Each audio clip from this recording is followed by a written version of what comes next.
এই মন চাই শুধু, এই প্রাণ চাই যেতে মোর নবীজির সেই মদিনা, যেতে মোর নবীজির পবিত্র রওজা। এই মন চাই শুধু, এই প্রাণ চাই যেতে মোর নবীজির সেই মদিনা, যেতে মোর নবীজির পবিত্র রওজা। তিনি এসে এই মানুষকে আল্লাহর বাণী শুনালেন, তিনি এসে এই মানুষকে আল্লাহর বাণী শুনালেন।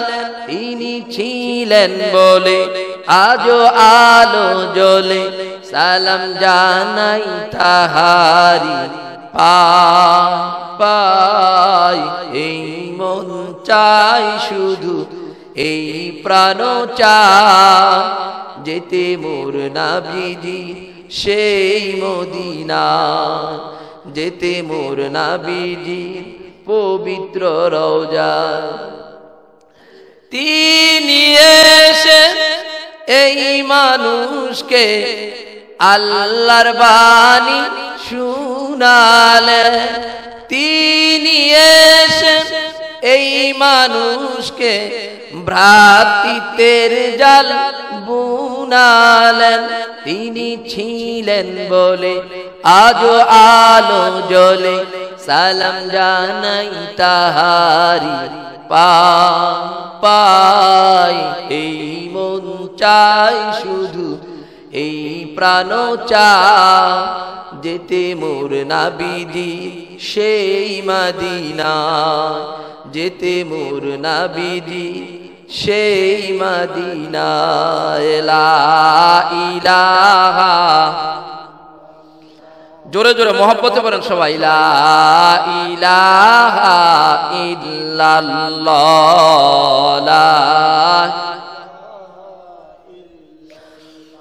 কালিমা লা ইলাহা।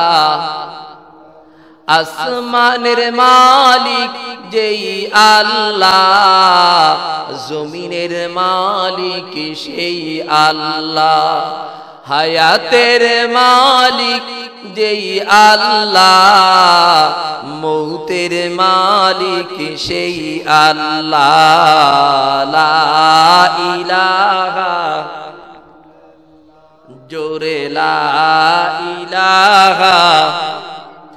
পাখির গানে গানে, হাওয়ার তানে তানে, ওই নামেরি সুর শোনা যায়, ওই নামেরি সুর শোনা যায়। গায়ে পাখি গায়ে ইল্লাল্লাহ, লা ইলাহা, জোরে লা ইলাহা। লা ইলাহা ইল্লাল্লাহ মুহাম্মাদুর রাসূলুল্লাহ সাল্লাল্লাহু আলাইহি ওয়াসাল্লাম। সম্মানিত হাজিরিন, ঐতিহ্যবাহী মধুপুর উপজেলার শোলাকুড়ি ইউনিয়নের অন্তর্গত দেওয়ের চালা, ঐতিহ্যবাহী দেওয়ের চালা ঈদগাহ মাঠে আজকে আমরা সমবেত হয়েছি। দীর্ঘ একটি মাস সিয়াম সাধনা, আল্লাহর ইবাদত বন্দিগি, তার হুকুম আহকাম পালন করার পরে আজকে আমরা ঈদগাহ মাঠে এসেছি আল্লাহর বরত্ব ঘোষণা করতে করতে। আল্লাহ রাব্বুল আলামিন তার ফেরেশতাদেরকে বলবেন, যারা যে সমস্ত বান্দারা এই একটি মাস সিয়াম সাধনা পালন করলো, আল্লাহর ইবাদত বন্দিগির মধ্যে, ইবাদত গুজারের মধ্যে থেকেছিল, আজকে তাদের কি পারিশ্রমিক কি পাওনা? ফেরেশতারা উত্তর করে, তাদের ন্যায্য মজুরি তাদের পাওনা। আল্লাহ রাব্বুল আলামিন বলেন, ওই সম্মান আমার সম্মানের কসম, ইজ্জতের কসম তোমরা ফেরেশতারা শোনো, যারা আল্লাহর নামের তাকবীর দিতে দিতে আল্লাহর বরত্বের ঘোষণা করতে করতে ওই ঈদগাহ মাঠের দিকে রওনা দিয়েছে, আমি আল্লাহ রাব্বুল আলামিন তাদের সমস্ত গুনাহ খাতাগুলি maaf করে দিলাম। শুধু তাই না, তাদের পিছনে যে গুনাহ আছে, পিছনে যে বদ আমল আছে, সেগুলি আমি আল্লাহ নেকে সওয়াবে পরিণত করে দিলাম। জোরে কোন সুবহানাল্লাহ। তাহলে আজকে আমরা কেন দেরি করব? দেরি করার কোনো প্রশ্নই আসে না। আমরা আজকে সবার আগে ভাগে আল্লাহর নামের বরত্বের ঘোষণা দিতে দিতে আমার সাথে সাথে বলেন আল্লাহু আকবার, আল্লাহু আকবার, লা ইলাহা ইল্লাল্লাহু, আল্লাহু আকবার, আল্লাহু আকবার, ওয়ালিল্লাহিল হামদ। আমরা তাকবীর বলতে বলতে ঈদগাহ মাঠে ইনশাআল্লাহ চলে আসব। আল্লাহ রাসূল সাল্লাল্লাহু আলাইহি সাল্লাম আমাদেরকে আজ থেকে ১৫০০ বছর আগে, ১৪০০ বছর আগে কিভাবে চলতে হবে, কিভাবে ফিরতে হবে, কিভাবে জীবন যাপন করতে হবে, সব দিক নির্দেশনা আমাদেরকে দিয়ে গেছেন, গাইডলাইন দিয়ে গেছেন। হুজুর আমাদের সামনে আদর্শ, তার দেখানো পথ মত, তার জীবন আদর্শকে সামনে রেখে আমাদেরকেও জীবন গঠন করতে হবে, জীবনকে পরিচালিত করতে হবে। তাহলে কি হবে? আল্লাহ রাব্বুল আলামিন এই দুনিয়াতে আমাদেরকে কি দিবেন? শান্তি দিবেন। পরকালে আল্লাহ রাব্বুল আলামিন আমাদের মুক্তি দিবেন। কোরআনে কারীমের মধ্যে আল্লাহ রাব্বুল আলামিন বলেন, লাকাদ কানা লাকুম ফি রাসূলিল্লাহি উসওয়াতুন হাসানা। তোমাদের নবীর মাঝে তোমাদের জীবনের উত্তম আদর্শ, উত্তম নমুনা, উত্তম মডেল আল্লাহ রাব্বুল আলামিন নিহত করে রেখেছে। হুজুর আমাদের সামনে আদর্শ মডেল। সম্মানিত হাজিরিন, আমার নবী, আপনার নবী, নবিকুল সম্রাট, নবিকুল শিরোমণি, শ্রেষ্ঠ নবী, মহানবী, বিশ্ব নবী, উনি সব দিক নির্দেশনা আমাদের সামনে গাইডলাইন হিসেবে রেখে গিয়েছে। আজকে ঈদুল ফিতরের দিন, আমরা দীর্ঘ 1 মাস সিয়াম সাধনা পালন করেছি। আজকে তার পারিশ্রমিক মজুরি পাওয়ার দিন। তাহলে আমরা পারিশ্রমিক নিতে কেন দেরি করব? সম্মানিত হাজিরিন, আল্লাহর নবী দুজাহানের বাদশাহ সরকারে দু আলম ঈদের নামাজ আদায় করে বাড়ি যখন ফিরছিলেন, রাস্তায় দেখে ছোট্ট একটা শিশু বাচ্চা রাস্তার মধ্যে কান্নাকাটি করতেছে। হুজুর তো রহমতের নবী, বরকতের নবী। কোরআনে আল্লাহ রাব্বুল আলামিন এই কথাই ঘোষণা দিয়া দিলেন, ওয়া মা আরসালনাকা ইল্লা রাহমাতাল লিল আলামিন। জোরে বলেন আল্লাহু আকবার। আল্লাহর নবী ওই শিশু নাবালক বাচ্চার কাছে গেলেন, বলে কান্দকে, বাবা জিহাদের ময়দানে শহীদ হয়ে গিয়েছেন, মার এক জায়গায় বিয়ে হয়ে গেছে, আমার দেখাশোনার কেউ নাই, আমার খোঁজ খবর নেওয়ার কেউ নাই। আজকে ঈদের দিন, খুশির দিন, সবাই আনন্দ উল্লাস করতেছে, আমার তো আনন্দ উল্লাস নাই। হুজুর কাছে গেলেন, মাথায় হাত বুলালেন, বাচ্চাটাকে বাড়ির দিকে নিয়ে গেলেন। হযরতে খাদিজাকে বললেন, ভালো করে গোসল দাও, উত্তম নতুন জামা পরাইয়া দাও। হযরতে ফাতেমাকে বললেন, এ হলো আজকে থেকে তোমার ভাই। আর খাদিজা সুন্দর করে গোসল দিয়ে ভালো খানা ওই এতিম অনাথ শিশুটার সামনে দিয়ে দিলেন। জোরে কোন সুবহানাল্লাহ। আমরা হুজুরের জীবন আদর্শ থেকে আমরা শিক্ষা নিতে হবে। আজকে 1 মাস পরে, আজকে ঈদের দিন, আমরা অনেকে আছি সমাজে বসবাস করি, আমাদের পাশের বাড়ির মানুষ কি খায় না খায়, আমাদের কি নাই, কোনোই খোঁজ খবর নাই। কথা ঠিক না বেঠিক?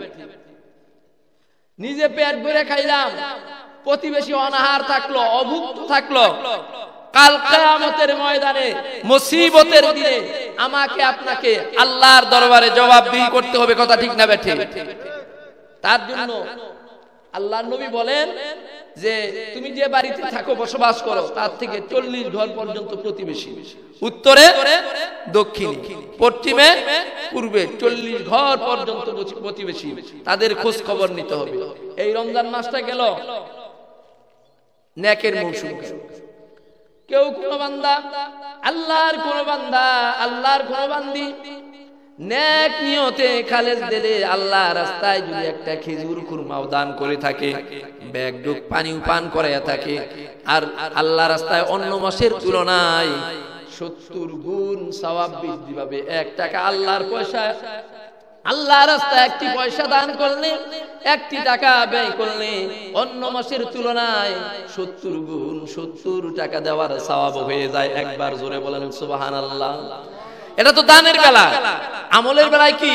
এই যে সুবহানাল্লাহ বললেন, রমজান মাসে কেউ যদি একবার সুবহানাল্লাহ বললে 70 বার সুবহানাল্লাহ বলার সওয়াব তার আমলনামায় লিখে দেওয়া হবে।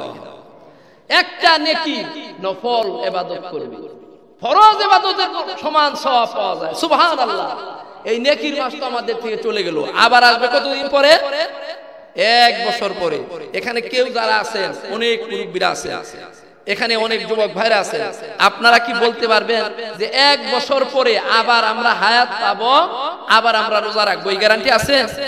এই যে আমি তো গত বছর আপনাদের মাঠের নামাজ পড়াই গেছি, আবার এই যে আল্লাহ আনছেন, আমিও তো বলতে পারবো না যে সামনের বছর আবার আসবো, এর কোনো গ্যারান্টি নাই। এই যে আসছি, বাড়িতে যাইতে পারবো কিনা এটারই কেন গ্যারান্টি নাই। কুল্লু নাফসিন যায়িকাতুল মাউত, প্রত্যেক প্রাণী মরণশীল, যার জীবন আছে তারই মরণ আছে, কিন্তু কে আসবে কে যাবে এটার কোনো নির্ধারিত সময় নাই। আসার একটা ক্রমধারা, সিরিয়াল আছে, যাওয়ার কোনো কর্মধারা, কোনো সিরিয়াল নাই। আগে আসে পরে যায়, পরে আসে আগে যায়। সম্মানিত হাজিরিন, আমরা তো যারা মোটরসাইকেল বা গাড়ি ঘোড়া যানবাহনে চলাফেরা করি, এই ঈদে আপনারা যারা ফেসবুক, ইন্টারনেট, ইউটিউব, পেপার, পত্রিকা খবর পড়েন, জানেন, খবর শুনেন, কত যে অ্যাক্সিডেন্ট হয় ঈদের মৌসুমে, সবচাইতে বেশি। এটা প্রচুর অ্যাক্সিডেন্ট হয়। তার জন্য রাস্তাঘাট চলাফেরার সময় আল্লাহর নামে বিসমিল্লাহ বলে তাওয়াক্কালতু আলাল্লাহ, আল্লাহর উপর তাওয়াক্কাল করে, আল্লাহর উপর ভরসা করে চলতে হয়।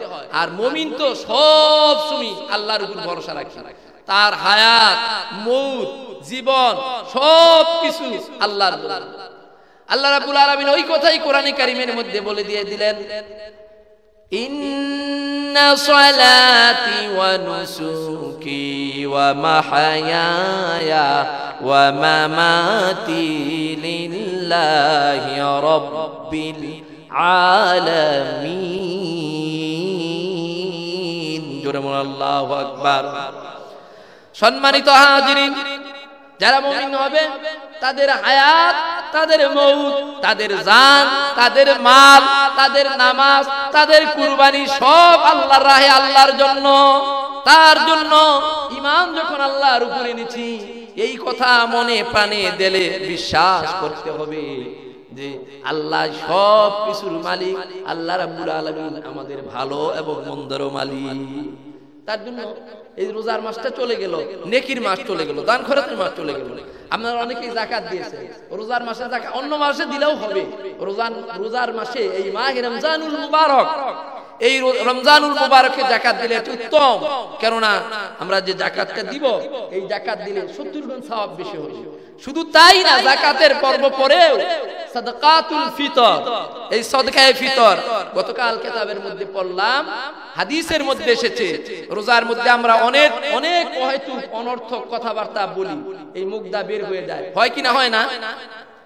আবার রোজা রেখেও অশ্লীল কথা হয়ে যায়, রোজা রেখেও মিথ্যা কথা হয়ে যায়। এই ফিতরা আদায়ের মাধ্যমে, ফিতরার দ্বারা রোজার পূর্ণাঙ্গতা, পবিত্রতা হাসিল হয়ে যাবে। জোরে সুরে বলেন সুবহানাল্লাহ। 1 2 নম্বরে হাদিসের মধ্যে এসেছে, কিতাবে এসেছে, ফিতরার মাধ্যমে রোজাদারের কি হবে? সওয়াব তো হবে, নেকি হবে, রোজা পরিপূর্ণতা পাবে। আবার যারা গরিব, দুঃখী, অসহায়, এতিম, অনাথ, কাঙ্গাল যারা আছে, এদের আহারের বন্দোবস্ত, ঈদের খুশি একটা আমেজ এসে যাবে। তার জন্য আমাদের হানাফি মাযহাবের ফিকহের কিতাবে আসছে, ঈদের দিন সকাল বেলায় আজকেও যদি কোনো বাড়িতে একটা মাসুম বাচ্চা যদি জন্মগ্রহণ করে, তারও সমান ফিতরা। আমাদের গভর্নমেন্ট একটা নির্ধারণ করছে আটার হিসাবে 110 টাকা হারে এবছর এই ফিতরার হিসাব দিয়ে দিছে। এটা আদায় করতে হবে, ঈদের নামাজ পড়ার আগেই ফিতরা আদায় করে দিয়া দিতে হবে। 110 টাকা হারে, এটা হলো সর্বনিম্ন। কিশমিশ দিয়া দেওয়া যায়, জব দিয়া দেওয়া যায়, খেজুর দিয়া দেওয়া যায়, পনির দিয়া দেওয়া যায়, কিন্তু বাংলাদেশ তো বাংলাদেশ হলো আপনার গয়রহ, মানে যিনি 1 কোটি টাকার মালিক তিনি ওই 110 টাকার হিসাব, আর যে 1 লাখ টাকার মালিক সেও মনে করে যে এই 110 টাকার। কিন্তু যার সামর্থ্য আছে সে খেজুরের দ্বারা খেজুরের যে মূল্য, এটা কি মূল্যটা কেমনে করে নির্ধারণ করতে হয়, 1.25 সের আটা, 1.25 সের আটার যে দাম ওই দামটাই আসে কি ফিতরার হিসাব। 1.25 সের আটার যে বছর যে দাম আসে ওটার আপনার অনেক বছর কম থাকে, অনেক বছর বেশি থাকে, এর কারণে এটার হিসাবে কম বেশ আসে। তো সম্মানিত হাজিরিন, আপনারা সবাই ফিতরা দিয়ে দিবেন, সবাই ফিতরা দিয়ে দিবেন। যিনি পরিবারের কর্তা, যিনি গার্জিয়ান, উনি সবার পক্ষ থেকে কি করবেন, ফিতরাটা আদায় করে দিবেন। সেই আপনার নাবালক মাসুম বাচ্চা, মা বোন যারা আছে বাড়ি সবারই জন প্রতি ফিতরা দিয়ে দিতে হয় মাথা পিছু ঈদের নামাজের আগে, কেউ যেন বাকি না থাকে ইনশাআল্লাহ। আল্লাহ রাব্বুল আলামিন আপনারা ফিতরা দিয়েছেন, অনেকে মসজিদে ইতিকাফ করেছেন, আবার দীর্ঘ 1 মাস কিয়ামুল লাইল, আমাদের দেশে বলে সালাতুত তারাবি, আরব দেশে বলে কিয়ামুল লাইল, দিনের বেলায় রোজা, রাতের বেলায় কি কিয়ামুল লাইল, সালাতুত তারাবি আপনারা আদায় করেছেন, সেহরি খেয়েছেন, সাহরি খেয়েছেন, ইফতার করেছেন, সমস্ত বন্দিগুলো আল্লাহ কবুল করে নেক আজকের দিনে। সকলেই জোরে একবার বলেন আমিন। আল্লাহ রাব্বুল আলামিন, হুজুর তো যখন এই রজব মাস আসতেন, শাবান মাস আসতেন, এইরকম আঙ্গুল দিয়ে গুনতেন, দিন গণনা শুরু করতেন। রজব মাস আসলেই দিন, রজব আর শাবানের দিনগুলি খুব গুনতেন। সাহাবায়ে কেরাম রাদিয়াল্লাহু তাআলা আলাইহিম আজমাইন হুজুরের দরবারে আরজ করল, ইয়া রাসূলুল্লাহ আপনি দিনগুলি কেন এত বেশি করে গুনেন? আল্লাহর নবী বলেন, ও সাহাবারা তোমরা জানো না, যখন রজব আর শাবানের মাস এসে যায় আল্লাহ রাব্বুল আলামিন আসমানের মধ্যে তার বরকতের দরজাগুলি খোলা করে দেয়। জোরে কোন সুবহানাল্লাহ। বরকতের দরজাগুলি খোলা হয়ে যায়। আল্লাহুম্মা বারিক লানা ফি রাজাব ওয়া শাবান ওয়া বাল্লিগনা রমাদান। আয় আল্লাহ, রজব শাবানের বরকত দিন, রমজান মাস পর্যন্ত আমাদের হায়াত দারাজ করুন। 12 মাসের মধ্যে একটা মাস শ্রেষ্ঠ মাস, শুধু শ্রেষ্ঠ মাস তাই না, এই মাসেই এমন একটা রজনী আছে 83 বছর ইবাদত করলে বা তার চাইতেও বেশি ইবাদত করলে যে সওয়াব, এক রাত্রে জাগরণ করলে সেই পরিমাণ সওয়াব বান্দার আমলনামায় আল্লাহ দিবেন। সুবহানাল্লাহ। হাদিস খুলে দেখুন, সহিহ হাদিস বুখারীর riwayat, আল্লাহর নবী বলেন, মান কামা লাইলাতাল কদরি ঈমানাও ওয়া ইহতিসাবান গুফিরা লাহু মা তাকদ্দামা মিন যামবিহি। ঈমান আর ইহতিসাবের সাথে যে ব্যক্তি লাইলাতুল কদরের রাত্রি জাগরণ করবে, আল্লাহ রাব্বুল আলামিন তার পিছনের জিন্দেগীর সমস্ত তামাম গুনাহ খাতাগুলি maaf করে দিবে। সুবহানাল্লাহ বলেন। সম্মানিত হাজিরিন, তার জন্য লাইলাতুল কদর এটি মহিমান্বিত রোজা, এই রোজার মধ্যে আল্লাহ রাব্বুল আলামিন দিয়েছে। হুজুর বয়ান করতেছিলেন, বনি ইসরাইল ঘুরতেন, জৈনক এক ব্যক্তি ছিল, সে দিনের বেলায় আল্লাহর রাস্তায় জিহাদ করত, রাতের বেলায় সারা রাত দাঁড়ায় আল্লাহর ইবাদত বন্দি করত। এরকম করে 1000 বছর করলো, তাদের হায়াত তো বেশি ছিল। সাহাবারা এই ঘটনা শোনার পর মনের মধ্যে একটা ঈর্ষা লাগলো যে হাই রে হাই, তাদের হায়াত কত লম্বা ছিল, তারা কত আল্লাহর ইবাদত বন্দেগী করেছে, আবার জীবনটাও আল্লাহর রাস্তায় জিহাদে কাটায় দিল, রাত্রি বেলায় আল্লাহর বন্দেগীতে কাটায় দিল। আর আমরা কি জীবন পাইলাম? মাত্র 60, 65, 70 বছরের জিন্দেগি, তার চেয়ে বেশি নাই। আর আমাদের ঘুমেই চলে যায়, আমাদের কাজকর্মেই চলে যায়, আমরা তো আল্লাহর ইবাদত বন্দেগী কিছুই করতে পারলাম না।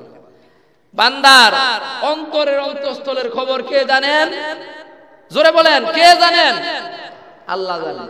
আল্লাহ রাব্বুল আলামিন আসমান থেকে ফেরেশতা জিবরাইল আমিন, ফেরেশতাদের সরদার হযরত জিবরাইল আমিন আলাইহিস সালামকে পাঠিয়ে দিলেন, বলো আমার হাবিবকে গিয়ে সংবাদ বলো, আমার নবীকে, ইন্না আনসালনাহু ফি লাইলাতিল কদর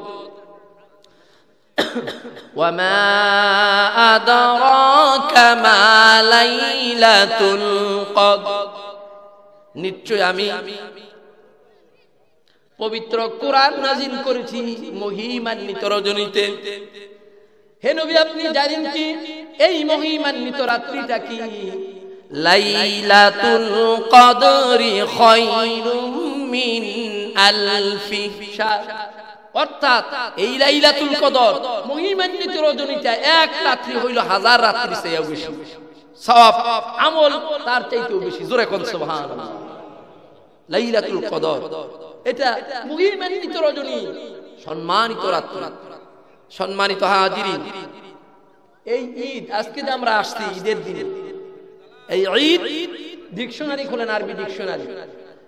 ঈদ শব্দের অর্থ হলো ফিরে আসা, ঘুরে আসা। আর ফিতর অর্থ ভাঙা। ঈদুল ফিতর অর্থ এই ঘুরে আসা আর ভাঙা। আমরা এই রোজা আজকে ছেড়ে দিলাম, আর ঈদ যেহেতু প্রতি বছরই ঘুরে ঘুরে আসে এর নাতের কারণে, আবার আরেক অভিধানের মধ্যে আসছে ঈদ শব্দের অর্থ খুশি, ঈদ শব্দের অর্থ আনন্দ, আর ফিতর অর্থ ভাঙা। আমরা একটি মাস রোজা রেখেছি, সিয়াম সাধনা পালন করেছি, আজকে ঈদ আমাদের কাছে আসছে, আজকে আমরা রোজা ছেড়ে দিলাম, একটি মাস আমরা কষ্ট করেছি, তার জন্য আজকে আমরা আজুরা পাবো, আমরা আল্লাহর দরবারে আমাদের মজুরি পাবো। আর কি আমরা এই সবাই মিলে সমবেত হয়ে আনন্দ করতে করতে মাঠে আসলাম, এই যে রোজা ছেড়ে দিলাম, এটাই হলো ঈদুল ফিতর। সম্মানিত হাজিরিন, এগুলো আমাদের বুঝতে হবে, কিন্তু আমরা তো বুঝি না। আমরা এই ঈদ মানে আনন্দ, ঈদ মানে খুশি, কিসের আনন্দ কিসের খুশি এটা তো আমরা বুঝি না। আমরা মনে করি যে অন্য ধর্মাবলম্বীরা এই পটকাবাজি করে, আতশবাজি করে, বিভিন্ন আনন্দ উল্লাস, অশ্লীল গান বাজনা বেহানা পড়া করে, এটা আমাদেরও মানে ওই রকমই, কিন্তু আসলে তা না। আমাদের সব জিনিস নির্ধারিত, আমাদের সকল জিনিস বিজ্ঞান সম্মত, আমাদের সকল জিনিস হুজুর কর্তৃক প্রদর্শিত, আমাদের নবী কর্তৃক নির্ধারিত, আল্লাহ কর্তৃক নির্ধারিত।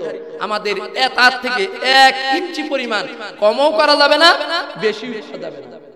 কেমন কি আমরা যে আজকে ঈদের দিনে একত্রিত হয়েছি, আপনারা দিনের বেলায় রোজা রাখছেন, আবার রাত্রে তারাবি নামাজ পড়ছেন, যারা খতমে তারাবি পড়েছেন 1 থেকে 1.5 ঘন্টা টাইম লাগে কিনা লাগে না?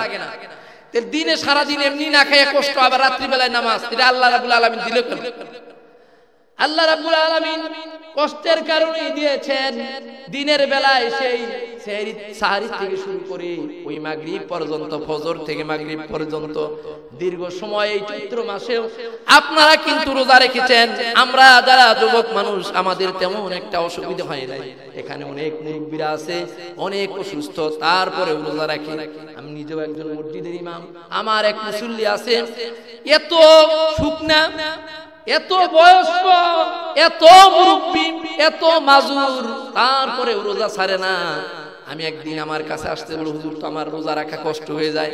আমি কোরআন শরীফ আয়াত শুনে দিলাম, যে ব্যক্তি অসুস্থ, যে ব্যক্তি রোগাক্রান্ত, আর যে ব্যক্তি সফরে আছে, এই ব্যক্তি রোজা না রাখলেও আল্লাহ রাব্বুল আলামিনের কাছে সে মুক্তি পাবে। চোখের পানি ছেড়ে দিয়ে আমার হাতটা ধরল, মুসাফা করলো, বলল, হুজুর সারা বছর সারা জীবন জনম ভর রোজা রাখলাম, এই বছর অসুস্থ, তারপরেও মন চায়, দেল কাঁদে, রোজা যেন না সারি। একবার জোরে কবেন সুবহানাল্লাহ। মায়া মহব্বত হয়ে গেছে রোজার প্রতি। এরাই তো আল্লাহর বান্দা। একটি মাস রোজা আপনারা করছেন চৈত্র মাসে, আবার রাত্রি বেলা কি করছেন? সালাতুত তারাবি, কিয়ামুল লাইল আদায় করেছেন। সম্মানিত হাজিরিন, আল্লাহ রাব্বুল আলামিনের দরবারে যত কষ্ট করেছেন, প্রত্যেকটা কষ্টের মূল্য আদিরা আল্লাহ রাব্বুল আলামিন ফেরেশতাদের সামনে গর্ব করতে থাকেন। কিভাবে গর্ব করতে থাকেন? ওই যে ইফতারির আগে, সামনে যখন ইফতারি রাখেন, সারা দিন এই সকাল থেকে বিকাল পর্যন্ত না খাওয়া, পানিটা পর্যন্ত খান নাই, কিচ্ছু মুখে দেন নাই, ইফতারির সামনে আছে অনেক রকমের খাবার আছে, কি আপেল, কমলা, আঙ্গুর, বেদানা, শরবত, মিষ্টি, খেজুর, খুরমা খাইতেছেন। কেন খাইতেছেন না? একজনের ভয়ে। কার ভয়ে? ওইটাই আল্লাহ কোরআন শরীফে বলতেছে, ইয়া আইয়ুহাল্লাযীনা আমানু কুতিবা আলাইকুমুস সিয়ামু কামা কুতিবা আলাল্লাযীনা মিন ক্বাবলিকুম লাআল্লাকুম তাত্তাকুন।